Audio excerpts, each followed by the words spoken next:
Vamos falar, infelizmente, de estupro de vulnerável de novo. Trouxemos agora com o repórter Lucas Moura e desta vez é o Vinícius Mecenas que vai falar desse homem suspeito de estuprar duas crianças da própria família. Conta pra gente, Vinícius, as idades, onde é que isso aconteceu. É triste, viu? É revoltante ter que noticiar esse tipo de coisa, mas não dá para fugir do que está acontecendo de fato, né, Vinícius? Boa tarde. Oi, Mariana, muito boa tarde para você também, para todo mundo que está com a gente aqui no Cidade Alerta, na tela da TV Atalaia. Realmente é lamentável, mesmo com tantas políticas públicas e o peso da lei, né, esses criminosos voltam a praticar crimes como esse em relação a estupro de vulnerável. Esse fato aconteceu nas primeiras horas da manhã de hoje, lá na região, aqui na região metropolitana de Aracaju, sendo mais específico, na Barra dos Coqueiros, e se tratou de uma ação em conjunto com a DAGV, que é a Delegacia de Atendimento a Grupos Vulneráveis, juntamente com a 11ª Delegacia Metropolitana de Aracaju, que em conjunto prenderam, portanto, esse homem que é suspeito e investigado de ter praticado esse crime abominável, que é o crime de estupro de vulnerável em relação a duas crianças.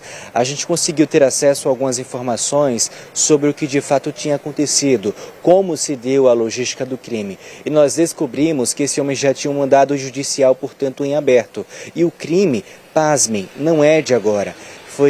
Foram cometidos no plural, né? Porque são duas pessoas, são duas crianças. Esses crimes foram cometidos no ano de 2022 e de lá para cá, né, aí cerca de 3 anos, ele já era, quase 4 anos, ele já era considerado, portanto, foragido pela justiça aqui sergipana.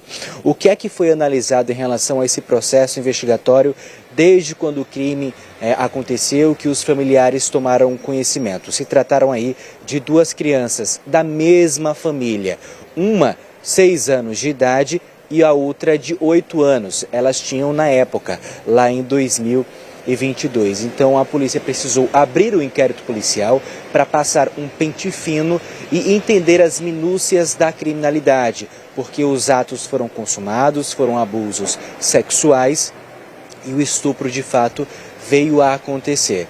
A polícia desde então abriu esse inquérito e descobriu que, portanto, um detalhe que chamou muita atenção da própria polícia durante esse processo de investigação é que ele era considerado foragido porque assim que ele cometeu as práticas criminosas do estupro em relação a essas duas crianças, em 2022, ele fugiu do local, o que dificultou a localização, né, do paradeiro em que estava, portanto, esse homem.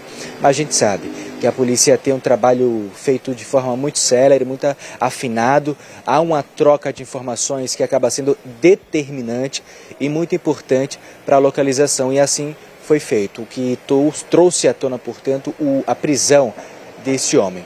Então, a partir de agora, ele já foi preso, foi encaminhado à unidade policial para que todas as medidas cabíveis sejam tomadas e digo e repito, que o peso da lei recaia sobre os responsáveis.